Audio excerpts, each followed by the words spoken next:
আগের ভিডিওটা আমরা দেখেছিলাম যে কি করে অ্যারে ডিক্লেয়ার করতে হয়, অ্যারেকে ট্র্যাভার্স করতে হয়, সেটা এখন আপাতত বাকি আছে। ডাইনামিক্যালি কী করে ট্র্যাভার্স করতে হবে আমরা সেটা দেখাই, এটা ফর লুপের থ্রুয়ে হবে।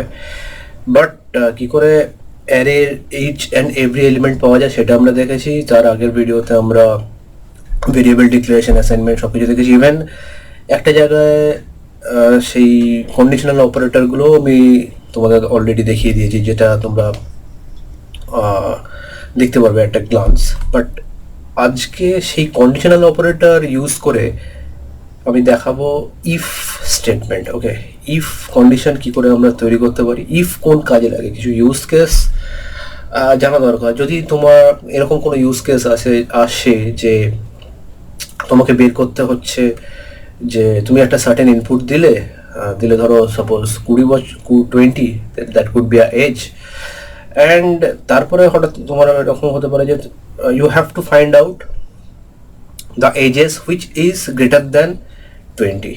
ওকে, সেরকম হতে পারে। তো এটা একটা use case.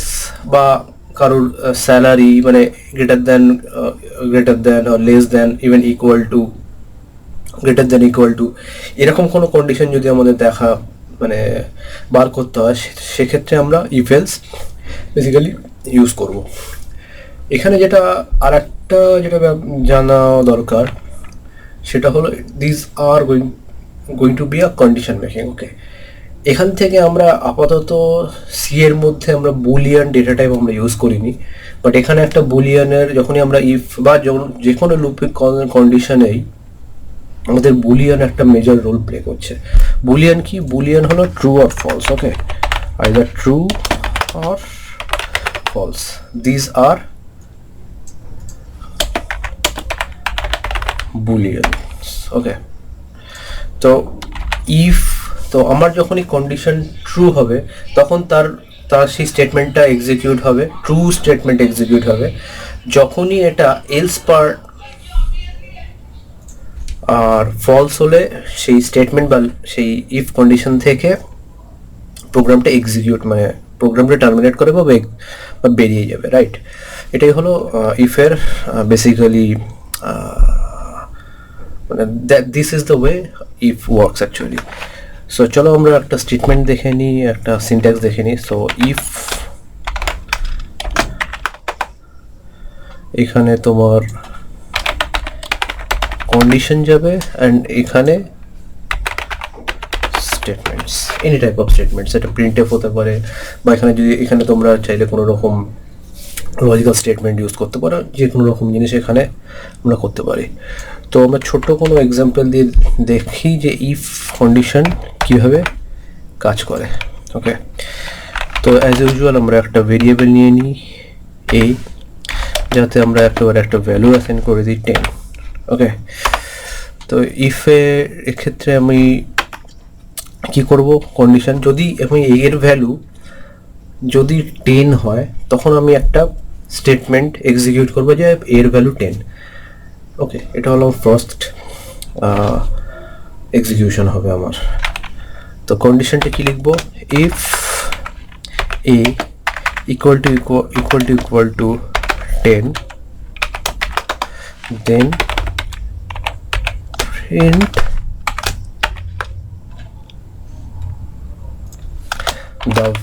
print the value of a is % d, এখানে দিয়েই দিই, সেক্ষেত্রে এটা বেটার হবে আমাদের বুঝতে। হলো is 10, আমরা এখানে এর ভ্যালু কত 10 দিয়েছি। এখানে এর আমরা ডিফাইন করেছি কি বা ডিক্লেয়ার করেছি কি, অ্যাসাইন করেছি কি, যে এর ভ্যালু 10, রাইট? এখানে আমি কন্ডিশন চেক করছি কি এর ভ্যালু কি 10। যদি এর ভ্যালু 10 হয় দেন অনলি ওর ভেতরকার যে স্টেটমেন্টটা আছে সেটা এক্সিকিউট করবে। কন্ডিশনটা কি এর ভ্যালু কি 10 চেক করছি এইভাবে। এবার যদি আমি এখানে ভ্যালুটা যদি আমি 20, মানে এই যে স্টেটমেন্টটা দেখতে পাচ্ছ, এটা যদি আমার যতক্ষণ 10 থাকবে, এই যে এ ইকুয়াল টু 10, এই স্টেটমেন্টটা তোমাকে কি রিটার্ন করবে, অলওয়েজ ট্রু, রাইট? ট্রু হলো একটা বুলিয়ান, আমি as I said before, true হলো একটা বুলিয়ান। তো তো ট্রু রিটার্ন করছে, ট্রু যখনই রিটার্ন করবে ও স্টেটমেন্টের মধ্যে ঢুকবে। যদি এটা ফলস রিটার্ন করতো, কোনোভাবে যদি ফলস রিটার্ন করতো, তাহলে কিন্তু এই স্টেটমেন্টের মধ্যে ঢুকতো না, এই সেকশনটার মধ্যে কিন্তু ঢুকতো না, টার্মিনেট করে যেত। ওকে, তো আমরা কীভাবে, আমরা সেরকমভাবেই দেখাচ্ছি যে এটা আপাতত যদি আমাকে ট্রু রিটার্ন করছে সেই মধ্যে ঢুকছে। চলো আমরা এটাকে ফলস রিটার্ন করিয়ে দেখাই। এটা 20 নিলাম, তো এখানে আমি চেক করছি কি a ইকুয়াল টু 10, তো এইটা কি তোমার ট্রু রিটার্ন করবে? অবভিয়াসলি না, রাইট, এটা ফলস রিটার্ন করবে। তাহলে কি এই স্টেটমেন্টের মধ্যে ঢোকা উচিত? অবভিয়াসলি না, তো আমার এই স্টেটমেন্টের মধ্যে ঢুকছে না। ওকে, তো এই স্টেটমেন্টের এই কন্ডিশনটা যখন ফুলফিল করছে না, যখন এটা ফলস রিটার্ন করছে, তখন এটা ঢুকছে, এই স্টেটমেন্টে ঢুকছে না, বেরিয়ে যাচ্ছে। আমরা এটাকে ধরতে পারি, কিভাবে ধরতে পারি? আমরা একটা এলস স্টেটমেন্ট লিখে এই ভ্যালুটাকে ধরতে পারি। মানে যদি ইফ কন্ডিশন যদি ফুলফিল করে তাহলে এর মধ্যে ঢুকবে, যদি ইফ কন্ডিশন ফুলফিল না করে তাহলে আমরা এলস পার্টে নিয়ে যাবো, এলস পার্টের মধ্যে থেকে কিছু একটা স্টেটমেন্ট আমরা এক্সিকিউট করতে পারি। Okay, this way if works. Okay, তো যখন আমি এলসের কথা অলরেডি তোমাদের বলে দিয়েছি, let's execute else statement as well. এলসটা কি? এলস হলো kind of a default segment. Okay, মানে তোমার যদি কন্ডিশন যদি ম্যাচ করে, তাহলে সেই কন্ডিশনের ভেতরে যদি কন্ডিশন ম্যাচ করে, কন্ডিশন যদি তোমাকে ট্রু রিটার্ন করে, তাহলে কন্ডিশনের ভেতরকার স্টেটমেন্টগুলো এক্সিকিউট করবে। কিন্তু কন্ডিশন যদি ম্যাচ না করে, আমি সেই কন্ডিশন যাতে ম্যাচ যখন করবে না, তখন যে স্টেটটা সেইটা যদি আমি ধরতে চাই, তাহলে আমাকে এলস ইউজ করতে হবে। এলস দিলাম, এখানে একটা প্রিন্টএফ স্টেটমেন্ট দিয়ে দিই যে যদি এর ভ্যালু যদি 10 না হয়, যদি এই স্টেটমেন্টটা যদি এক্সিকিউট না করে, তাহলে আমি কোন স্টেটমেন্ট তাহলে আমাকে তো, তাহলে আমি এর ভ্যালু কত সেটা আমি জানতে চাই, সেটা আমার এলস পার্টে চলে যাবে। এবার সবচেয়ে ভালো আমি এখানে এলস পার্ট লিখে দিই, এলস পার্ট এ ইজ, আর এটা হলো if part. A is this. Okay, run else part চলে গেছে, else part A is 20. ওকে, আমরা আর কিভাবে চেক করতে পারি? A equal to 20, আমি এখানে চেক করতে পারি A কি গ্রেটার দ্যান 10, এর ভ্যালু 20। এখানে আমি কি চেক করছি যে এর ভ্যালু কি গ্রেটার দ্যান 10, এ কি রিটার্ন করবে?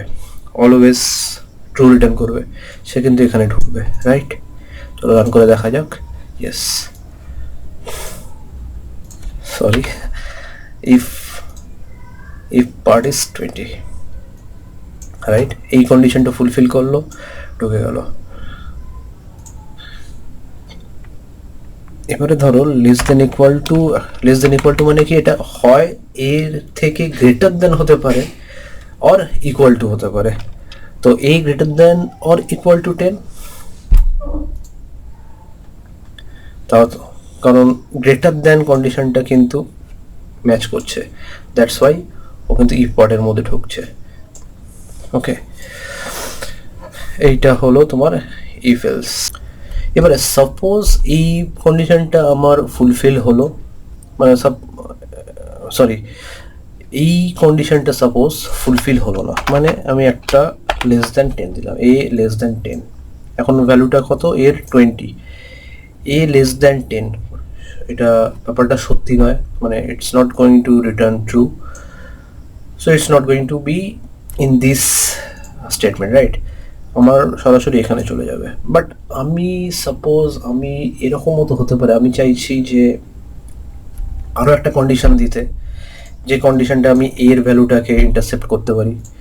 সেক্ষেত্রে আমি এখানে আর একটা এলস ইফ স্টেটমেন্টও আমি চাইলে দিতে পারি। ওকে, এইখানে আমি আর একটা কন্ডিশন লিখতে পারি যে যদি এ ইকুয়াল টু 20 হয়, তখন আমার এখানে ঢুকবে। তো আমি একটা এলস ইফ পার্ট দিলাম, এখানে একটা প্রিন্ট করছে এলস ইফ পার্টে, দেখি আমাদের এলস ইফ পার্টে ঢুকে কিনা। Let's run, see else if part is 20, right.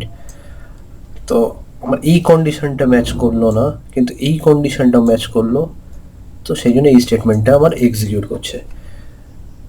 তো তো এইভাবে আমরা মাল্টিপল ইফ কন্ডিশন একটা স্টেটমেন্টের মধ্যে আমরা মাল্টিপল ইফ কন্ডিশন আমরা এইভাবেই জুড়তে পারি। আর এর জন্য ডিফারেন্ট অপারেটর আছে, আমি একটা লেস দেন দেখালাম, ইকুয়াল টু একটা অপারেটর, আরও অনেক রকম অপারেন্ট আছে। এছাড়া আগের দিনে আমি দেখিয়েছিলাম এরকম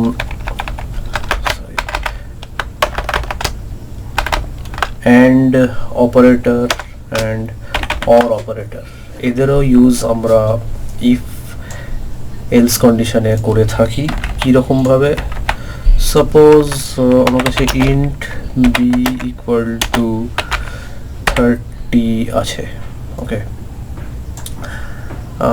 আমার এই মুহূর্তে এর ভ্যালু হলো 20, আর তো এইখানে কন্ডিশনটা ম্যাচ করবে না, আমার নেক্সট এলস ইফে যাবে।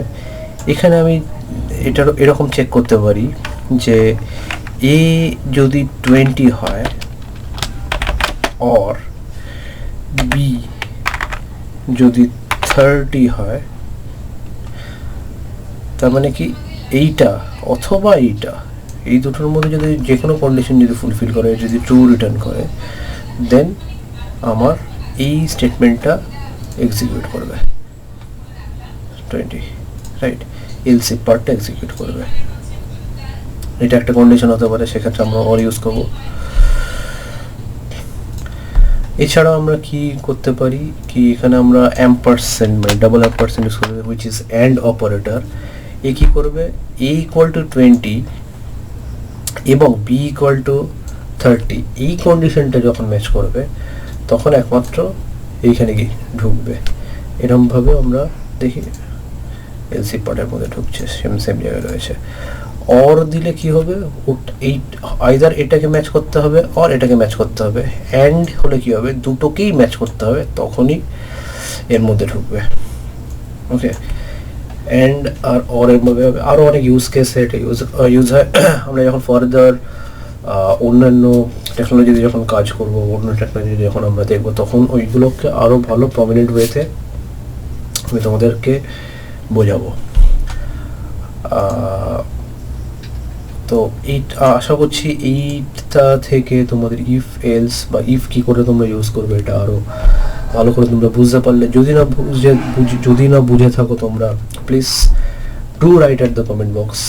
I will take another class, or I will discuss with you another time how this actually works. But আমি আশা করছি যে তোমরা এটা বুঝতে পারবে। যদি এই ভিডিওটা ভালো লেগে থাকে তাহলে please like it and please subscribe my channel. Thank you. আজ এইটুকুনি, কালকে আবার নতুন ওয়াইল অর ফর লুপ নিয়ে আমি আসছি। Stay tuned with my channel. Thank you.